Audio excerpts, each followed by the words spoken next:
রাসূলুল্লাহ সাল্লাল্লাহু আলাইহি ওয়াসাল্লাম সকাল সন্ধ্যার জন্য যে আমলগুলো শিক্ষা দিয়েছেন, সে আমলগুলো আসলে রূহের নাস্তা, রূহের খাবার। শরীরের জন্য যেমন সাধারণ খাদ্য খেলে উপকারী হয়, শরীর ভালো থাকে, স্বাস্থ্য ভালো থাকে, ঠিক তেমনিভাবে সকালের এই ছোট্ট ছোট্ট আমলগুলো যদি আমরা করি, তাহলে আমাদের রূহ সুন্দর থাকবে, রূহ সুস্থ থাকবে, সারাদিন মন ফুরফুরে থাকবে এবং আল্লাহর পক্ষ থেকে একটা অদেখা নিরাপদ ব্যবস্থার ভিতরে আমরা সব সময় আমাদের জীবনটাকে অতিবাহিত করতে পারবো। রাসূলুল্লাহ সাল্লাল্লাহু আলাইহি ওয়াসাল্লামের সুন্নাহ মোতাবেক সকাল সন্ধ্যার যে আমলগুলো রয়েছে, সে আমলগুলো ছোট হলেও পুরস্কার অনেক বেশি। যেমন আজ একটি ছোট্ট আমলের কথা বলছি।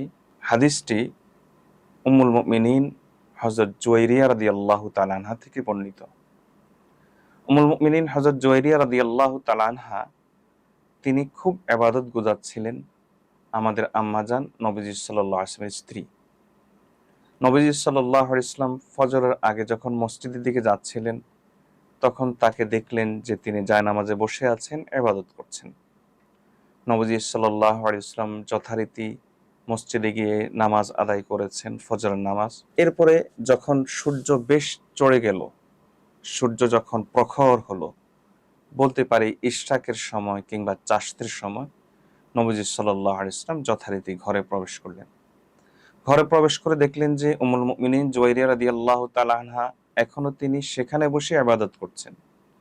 নবীজি সাল্লাল্লাহু আলাইহি ওয়াসাল্লাম তখন তাকে বললেন যে, আমি তোমাকে দেখে গিয়েছি ফজরের আগে, এখন পর্যন্ত তুমি ওই ইবাদতের মধ্যেই আছো, তাসবিহ তাহলিল জিকির এর ভিতরেই তুমি লিপ্ত আছো। আর আমি কি করেছি? আমি মাত্র 4টি কালিমা পড়েছি। নবীজি সাল্লাল্লাহু আলাইহি ওয়াসাল্লাম বলেন যে, লাকাদ কুলতু বা'দাকি আরবা'i কালিমাতিন সালাসা মাররাত। এই 4টি কালিমা আমি মাত্র 3 বার পাঠ করেছি। তুমি এতক্ষণ পর্যন্ত যে আমলগুলো করেছো, এই 4টি কালিমাকে যদি একদিকে রাখা হয় আর এই আমলগুলোকে একদিকে রাখা হয়, নবীজি সাল্লাল্লাহু আলাইহি ওয়াসাল্লাম বলেন যে লাওয়াজানাতহুন্না, তাহলে এই 4টি কালিমা ভারী হয়ে যাবে। সেই 4টি কালিমা কি? সুবহানাল্লাহি ওয়া বিহামদিহি, এরপরে আদাদা খালকিহি ওয়া রিদা নাফসিহি ওয়া জিনাতা আরশিহি ওয়া মিদাদা কালিমাতিহি। সুবহানাল্লাহি ওয়া বিহামদিহি কমন। এরপর আপনি বলবেন আদাদা খালকিহি। নম্বর 2 ওয়া রিদা নাফসিহি। নম্বর 3 ওয়া জিনাতা আরশিহি। নম্বর 4 ওয়া মিদাদা কালিমাতিহি। এই দোয়াটির অর্থ অত্যন্ত চমৎকার। রাসূলুল্লাহ সাল্লাল্লাহু আলাইহি ওয়াসাল্লামের মুখেই এমন অর্থবহ এবং শক্তিশালী দোয়া সম্ভব, যেটা আমরা কল্পনাও করতে পারবো না। নবীজি সাল্লাল্লাহু আলাইহি ওয়াসাল্লাম বলেন সুবহানাল্লাহি বিহামদিহি, পবিত্রতা আল্লাহর, প্রশংসা তারই। আদাদা খালকিহি, যে পরিমাণ তার সৃষ্টি রয়েছে, তার সৃষ্টিকুলের সংখ্যা যত, আল্লাহ সৃষ্টিকুলের সংখ্যা কত কে বলতে পারবে? অগণিত অসংখ্য। এই অগণিত অসংখ্য যে পরিমাণ সৃষ্টি আল্লাহ রয়েছে, এই পরিমাণে আল্লাহর পবিত্রতা ঘোষণা করছি, এই পরিমাণে আল্লাহর প্রশংসা করছি। ওয়ারিদা নাফসিহি, যে পরিমাণ প্রশংসা করলে, যে পরিমাণ আল্লাহর পবিত্রতার বর্ণনা দিলে আল্লাহ তাআলা খুশি হবেন, এই পরিমাণ আল্লাহ তাআলার প্রশংসা করছি, আল্লাহ তাআলার পবিত্রতার বর্ণনা দিচ্ছি। ওয়া জিনাতা আরশিহি, আল্লাহ তাআলার আরশের ওজন যে পরিমাণ, সেই পরিমাণে আল্লাহর প্রশংসা, আল্লাহর পবিত্রতা। ওয়া মিদাদা কালিমাতিহি, আল্লাহ তাআলার কালিমাগুলো লিখতে গেলে যে পরিমাণ কালির প্রয়োজন হবে, সেই পরিমাণ আল্লাহর প্রশংসা।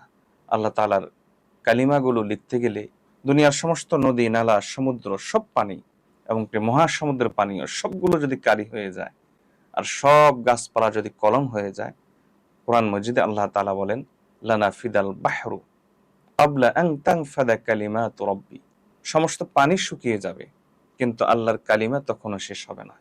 নবী সাল্লাল্লাহু আলাইহি ওয়াসাল্লাম বলেন যে এই পরিমাণে আল্লাহর প্রশংসা এবং এই পরিমাণে আল্লাহর পবিত্রতা বর্ণনা করছি। চমৎকার একটি আমল। এই আমলটি আমরা নিজেরাও করতে পারি। মাত্র 3 বার সকালে যদি আপনি আমলটি করেন, তাহলে এই দীর্ঘ সময়ে ইবাদত করার, তাসবিহ তাহলিল পড়ার সওয়াব আপনি পেয়ে যাচ্ছেন। নবীজি সাল্লাল্লাহু আলাইহি ওয়াসাল্লাম দেখুন আমলটি নিজে করেছেন আর এখন এসে শিখাচ্ছেন হযরত জুয়াইরিয়া রাদিয়াল্লাহু তাআলা আনহাকে। আপনি যদি আমলটি নিজে করেন, আরেকজনকে শিখিয়ে দিতে পারেন, আরেকটি সুন্নাহ আদায় হবে। বিশেষ করে আপনার স্ত্রীকে, আপনার সন্তান সন্ততিকে, আপনার পরিবারের সদস্যকে যদি আমলটি শিখিয়ে দেন, তাহলে আরেকটি সুন্নাহ আদায় হলো। এক সুন্নার মধ্যে আরেকটি সুন্নাহ নিয়ে আসলেন, ডাবল সওয়াব পেয়ে গেলেন। এভাবে ওই লোকটি যাকে শিখিয়ে দিবেন, সে যতদিন আমলটি করবে ততদিন আপনি নিজে আমলটি সওয়াব পেয়ে যাচ্ছেন। আপনি হয়তো আমলটি করতে কোনোদিন ভুলে গিয়েছেন, কিন্তু যাকে শিখিয়েছেন তিনি আমলটি করেছেন, তাহলে আপনি তার সওয়াব পেয়ে যাচ্ছেন। আল্লাহ তাআলা ওই ব্যক্তির সওয়াবের মধ্যে কোনো প্রকার কমানো ছাড়াই আপনাকেও পুরস্কার দিচ্ছেন, সওয়াব দিচ্ছেন। আল্লাহ আমাদের সকলকে আমলটি করার তৌফিক দান করুন।